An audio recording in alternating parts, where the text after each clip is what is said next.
여러분 반갑습니다. 오늘도 새벽 돌베개에 나오신 모든 성도님들을 주님의 이름으로 환영합니다. 또 새로운 한 달이 이렇게 시작되고 또 새로운 말씀을 주님께서 우리에게 주셨는데요. 오늘도 또 새로운 한 달의 첫날을 우리에게 새롭게 주신 열왕기상의 말씀 묵상하면서 묵상한 말씀으로 또 잘 시작하게 되는 우리 모두가 되기를 바랍니다. 오늘 우리에게 주시는 하나님의 말씀은 열왕기상 1장 1절로 4절까지의 말씀입니다. 다윗 왕이 나이 많아 늙으니 이불을 덮어도 따뜻하지 않았다. 신하들이 왕에게 말하였다. 저희가 임금님께 젊은 처녀를 한 사람 데려다가 임금님 곁에서 시중을 들게 하겠습니다. 처녀를 시중 드는 사람으로 삼아 품에 안고 주무시면 임금님의 몸이 따뜻해질 것입니다. 신하들은 이스라엘 온 나라 안에서 젊고 아름다운 처녀를 찾다가 수넴 처녀 아비삭을 발견하고 그 처녀를 왕에게로 데려왔다. 그 어린 처녀는 대단히 아름다웠다. 그 처녀가 왕의 시중을 드는 사람이 되어서 왕을 섬겼지만은 왕은 처녀와 관계를 하지는 않았다. 아멘. 오늘은 열왕기상 1장의 말씀을 갖고 역사 위에 선포되는 하나님의 말씀과 그 말씀의 성취, 역사 위에 선포되는 여호와의 말씀과 그 말씀의 성취라고 하는 제목으로 함께 하나님 말씀을 나누도록 하겠습니다. 새로운 달과 함께 새로운 말씀 우리 모두가 보게 되었습니다. 오늘부터 열왕기상 말씀을 함께 묵상하고 이제 나누려고 하는데요. 모든 성경을 읽고 또한 그 성경을 묵상하고 또 깊이 이해하는 데 있어서 좋은 방법 중에 하나는 지금 내가 묵상하려고 하는 그 말씀의 성경 안에서의 위치를 잘 파악하는 것입니다. 우리가 일반적으로 알고 있는 구약 성경의 분류는 유진 피터슨이 번역한 메시지 성경에서처럼 뚜렷하게 네 가지로 보통 구분을 합니다. 모세오경, 역사서, 시가서, 그리고 예언서 이렇게 넷으로 구분을 하지요. 그런데 히브리 성경에서는 구약을 세 부분으로 구분합니다. 모세오경, 예언서, 그리고 시가서 이렇게 말이에요. 우리가 알고 있는 역사서가 예언서로 분류되어서 이렇게 셋으로 나뉘어집니다. 그런데 왜 역사 이야기로 가득한, 그래서 이름도 역사서로 칭해지면서 따로 분류될 정도인 그 말씀들을 히브리 성경에서는 예언서에 포함시키는 것일까요? 예언서는 다른 말로는 선지서라고 부르지요. 그런데 역사 이야기로 가득한 그 말씀을 예언서로 분류하는 이유는 비록 그것이 역사 이야기이지만 성경 안의 그 이야기들은 역사 자체를 우리에게 전해주기 위함이 목적이 아니기 때문입니다. 역사가 아니라 그 역사를 배경으로 삼아서 여호와의 말씀이 선포되고 또 선포된 그 말씀이 성취되는 그것에 관련된 이야기이기 때문이에요. 역사가 아닌 그 역사 위에 선포되는 하나님의 말씀이 핵심이고 포인트이기 때문입니다. 모든 성경이 그런데 실은 이런 식의 이해를 통해서만이 온전하게 이해할 수가 있어요. 창세기로 시작하여서 신명기에 이르는 모세오경은 모세로 대표되는 이스라엘이라고 하는 민족의 배경 위에 선포되는 하나님의 말씀과 그 말씀의 성취의 이야기입니다. 한 민족 또는 그 민족의 어느 한 사람, 그 사람의 인생살이를 말하는 것이 아니에요. 모세와 아브라함 또 그들이 대표하는 이스라엘 민족이라고 하는 그 배경 위에 선포되는 하나님의 말씀과 그 말씀의 성취가 바로 모세오경이 우리에게 전해주고자 하는 이야기의 핵심입니다. 또한 시편, 잠언, 전도서, 아가서, 그 다음에 욥기로 포함되는 그런 시가서는 욥으로 대표되는 모든 인간이 희노애락을 겪으며 살아가는 그 현장인 인생이라는 배경 위에 선포되는 하나님의 말씀과 그 말씀의 성취의 이야기예요.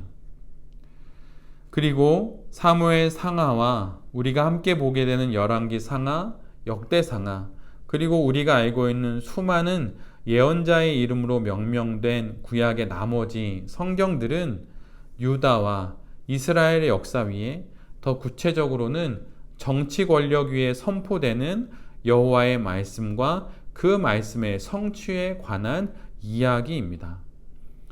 그래서 히브리 성경은 우리가 알고 있는 역사서를 성경의 취지에 충실하게 예언서 안에 넣어 둔 것이에요. 그렇다면 우리가 오늘부터 함께 묵상하게 될 열왕기 상하의 중심이 무엇입니까? 그것은 역사 속에서, 정치 권력 속에서 펼쳐지는 인간의 권모술수와 성공과 실패, 승리와 패배, 그리고 그 요인들이 아니에요.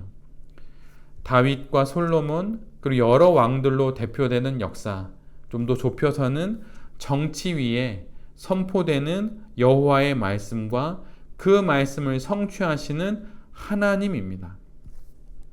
역사가 주제가 아니라 역사를 무대 삼으셔서 그 위에서 일하시는 하나님과 그분의 말씀과 그 말씀의 성취가 바로 우리가 묵상하게 될 열왕기 상의 중심입니다.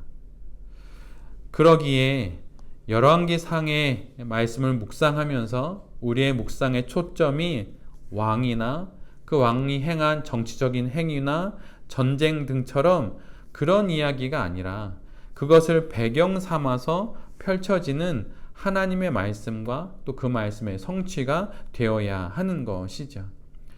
정치적인 안목과 또 교훈과 또 처세술의 안목이 아니라 이러한 신앙의 안목으로 열왕기상을 읽어내야 하는 것입니다. 그런데 그럼에도 불구하고 우리가 열왕기상을 읽어나가면서 가장 먼저 표면적으로 만나게 되는 것은 왕들의 이야기이죠.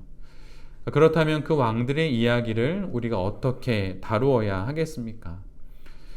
그 이야기들은 선포되는 하나님의 말씀에 순종으로 반응하는 왕들과 또 그 말씀을 거부하는 왕들의 결과를 보는 것으로 그 말씀을 또 그 이야기들을 보아야 합니다.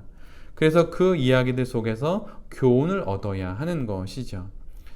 하나님의 말씀과 그 말씀의 성취의 과정에서의 왕들의 반응을 교훈으로 삼아서 우리의 길을 또한 걸어가야 하는 것입니다.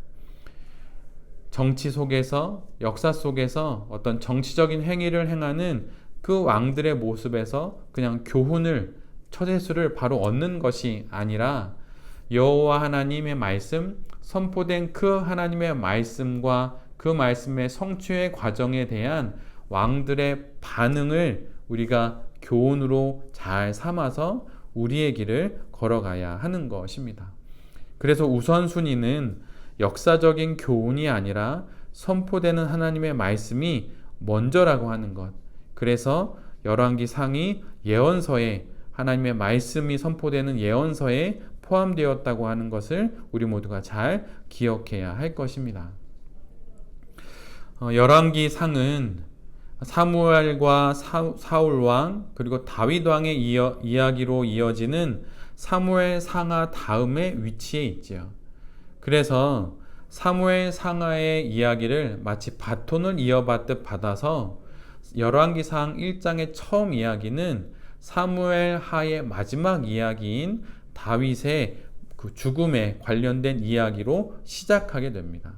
그리고 그것이 또 이어져서 솔로몬을 거쳐서 남북으로 분열된 유다와 이스라엘을 언급하고 수많은 왕들의 이야기를 지나서 결국 패망하게 되는 이스라엘과 또 유다의 패망과 또 바벨론의 포로로 끌려가는 그 이야기로 끝나게 됩니다.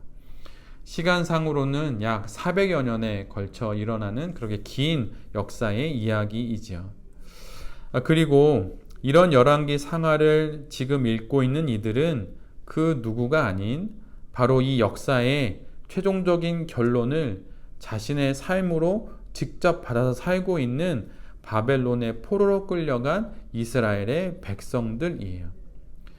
포로된 이스라엘 백성들은 이 400여 년의 선조들의 이야기를, 하나님의 말씀을 거부하며 살았던 선조들의 이야기, 또 그들의 인생에 선포됐던 하나님의 말씀을 읽으면서 안타까운 마음을 갖게 되었을 것입니다.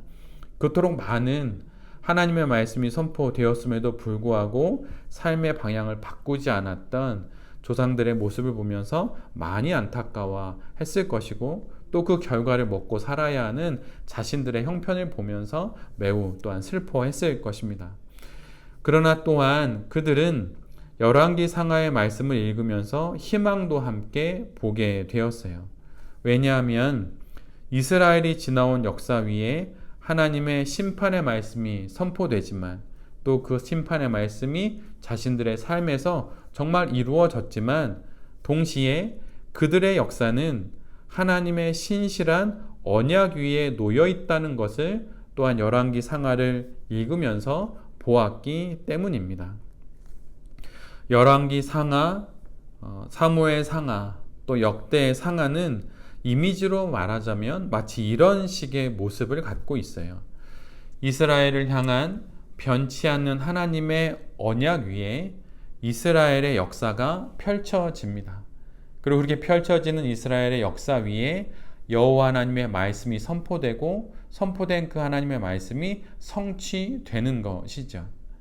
마치 팬케이크처럼 여호와 하나님의 변치 않은 언약의 말씀이 밑에 있고, 또 그 언약의 말씀 위에서 이스라엘 백성의 역사가 진행이 되고, 그 역사 위에 여호와의 말씀이 선포되고, 선포된 말씀이 성취되는 것입니다.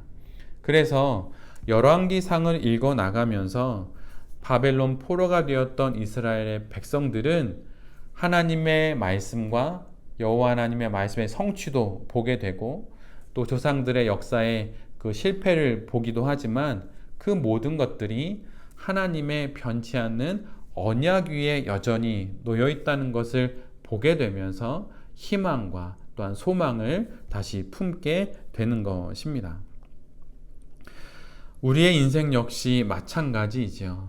여호와의 준엄한 말씀이 우리의 인생 위에 선포되고, 또 선포된 그 말씀은 반드시 성취될 것입니다.